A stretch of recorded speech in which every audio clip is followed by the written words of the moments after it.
नमस्कार, जय हिंद साथियों। आप सभी का स्वागत है आपके चहते यूट्यूब चैनल स्टडी विद पवन 563 में। आज हम विज्ञान के कुछ महत्वपूर्ण प्रश्नों पर डिस्कशन करेंगे। जैसे सबसे बड़ी ग्रंथि क्या है? सबसे बड़ी ग्रंथि यानी मानव शरीर की सबसे बड़ी ग्रंथि क्या होती है? ये होती है यकृत। ठीक। और बात करें मानव शरीर की सबसे छोटी ग्रंथि क्या होती है, तो वो होती है पीनियल ग्रंथि। कौन सी ग्रंथि? पीनियल ग्रंथि। और अगला है कि सबसे बड़ी अंतःस्रावी ग्रंथि कौन सी होती है? तो मानव शरीर में सबसे बड़ी अंतःस्रावी ग्रंथि होती है थायराइड ग्रंथि। कौन सी ग्रंथि? थायराइड ग्रंथि होती है। और अगला है कि मिश्रित ग्रंथि किसे कहते हैं? तो हमारे शरीर में एक पार्ट होता है अग्नाशय, जिसे हम क्या कहते हैं? मिश्रित ग्रंथि के नाम से जानते हैं। और अगला है कि मास्टर ग्रंथि किसे कहते हैं? मास्टर ग्रंथि कहें या मास्टर ग्लैंड कहें, तो ये होता है पीयूष ग्रंथि। तो पीयूष ग्रंथि को किस नाम से कहा जाना जाता है? मास्टर ग्रंथि या मास्टर ग्लैंड के नाम से। अगला है ग्रोथ मतलब होता है विकास। तो विकास ग्रंथि किसे कहते हैं?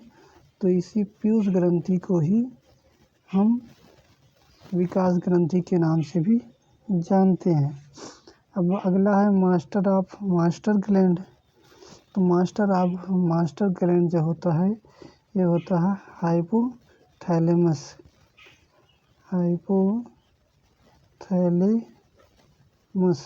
हाइपोथैलेमस को हम मास्टर ग्लैंड के नाम से जानते हैं। अगला है कि तापमान नियामक ग्रंथि किसे कहते हैं? तो यही जो हाइपोथैलेमस है, इसी को हम तापमान नियामक ग्रंथि के नाम से जानते हैं। हाइपोथैलेमस को ही किसके नाम से जानते हैं? तापमान नियामक ग्रंथि के नाम से जानते हैं। और आगे है कि ग्रंथ में ग्रंथि के नाम से किसे जानते हैं? तो ग्रंथ में ग्रंथि के नाम से जो जाना जाता है वो है पैराथायराइड ग्रंथि। कौन सी ग्रंथि? पैराथायराइड ग्रंथि। पैराथायराइड ग्रंथि। तो ये पैराथायराइड ग्रंथि जो होती है उसे ग्रंथ में ग्रंथि के नाम से जाना जाता है। ग्रंथ में ग्रंथि कहें तो ग्रंथ के अंदर ग्रंथि। अगला है कि बुढ़ापे की डोर किसे कहा जाता है? तो हमारे शरीर में एक पाया जाता है थाइमस। इसी को हम कहते हैं बुढ़ापे की डोर, यानी बुढ़ापे की डोर कहें तो बुढ़ापे का सहारा कह सकते हैं। और यही जो थाइमस है, इसी को जो है लिम्फोसाइट का प्रशिक्षण केंद्र भी कहा जाता है। अगला क्वेश्चन है कि जैसे आपातकालीन ग्रंथि के नाम से किसे जाना जाता है? तो हमारे शरीर में एक पाया जाता है अधिवृक्क। ठीक है। तो अधिवृक्क को हम किस नाम से जानते हैं? वृक्क का मतलब किडनी होता है, तो अधिवृक्क। तो उस अधिवृक्क को आपातकालीन ग्रंथि के नाम से जाना जाता है। आपातकालीन ग्रंथि या इमरजेंसी ग्लैंड कह सकते हैं इसको। अगला है कि त्वचा को रंग देने वाला हार्मोन कौन सा होता है? तो त्वचा में रंग देने वाला जो हार्मोन होता है वो मेलाटोनिन हार्मोन होता है। कौन सा हार्मोन?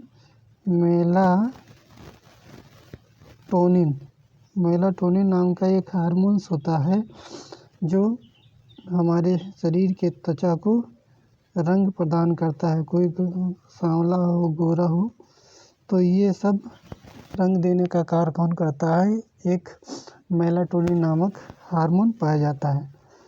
और अगला है वृद्धि हार्मोन किसे कहते हैं? तो हमारे शरीर में एक हार्मोन पाया जाता है सोमैटोट्रोपिन। कौन सा हार्मोन? सोमैटोट्रोपिक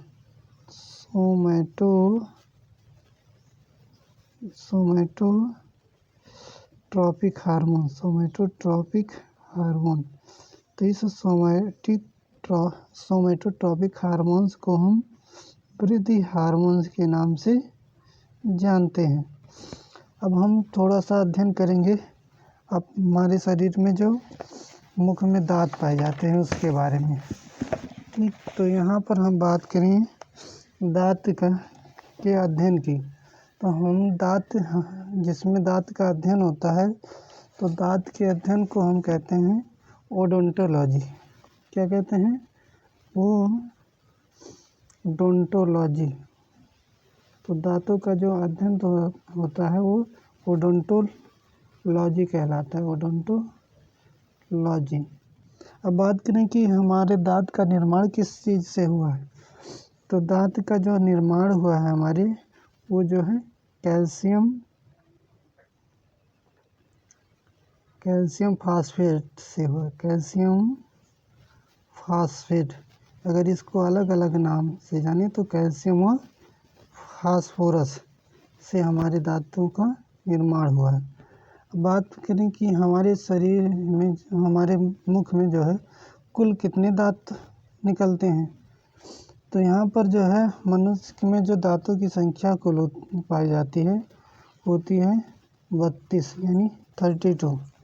अब इसमें जो है कुछ अस्थाई दांत होते हैं और कुछ अस्थाई दांत होते हैं।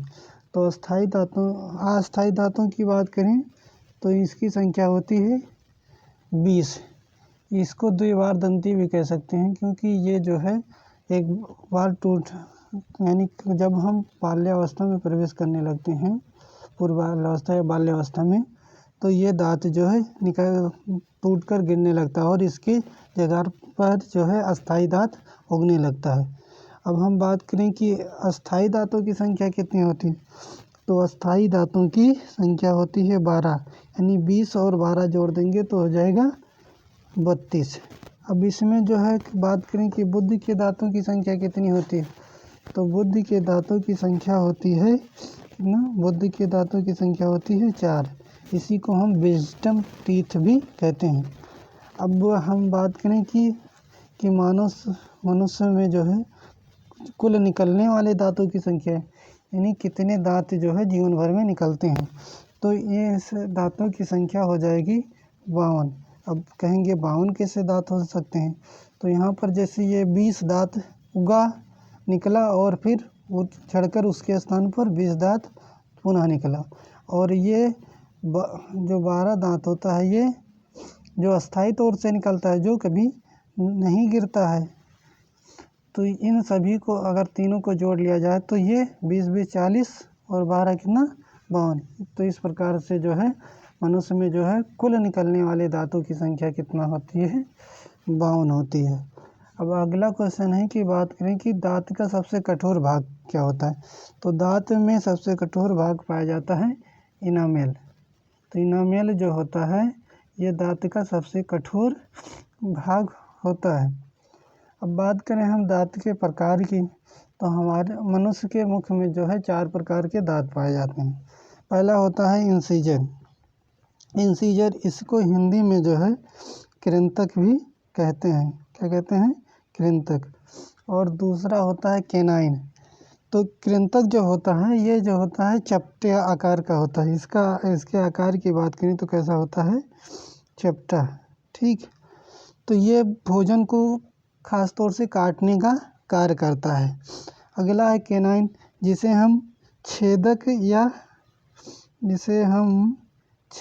या रदनक भी कह सकते हैं। छेदक या रदनक भी कहते हैं।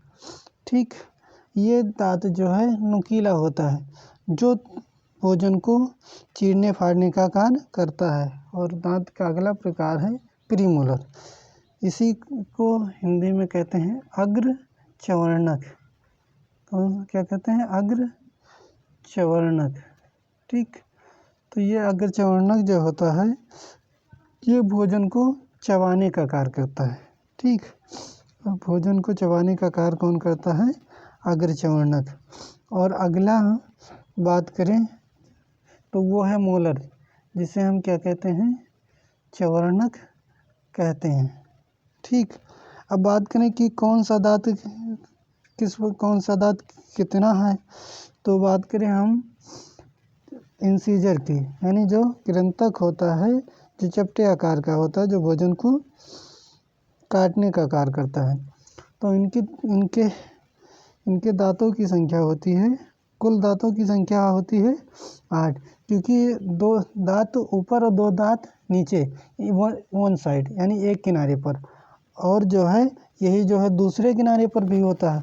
तो यहाँ पर 2 ऊपर 2 नीचे, एक किनारे का 4 और दूसरे किनारे का लेंगे तो इस प्रकार कितना हो जाएगा 8। और बात करें कैनाइन की, तो ये जो है नुकीला दांत होता है, तो ये भी उसी तरह होता है। तो एक एक होता है और नीचे ऊपर का मिला के वन साइड का कितना हो जाएगा 2, और दूसरे तरफ का मिला के हो जाएगा कैनाइन की संख्या कितनी हो जाएगी 4।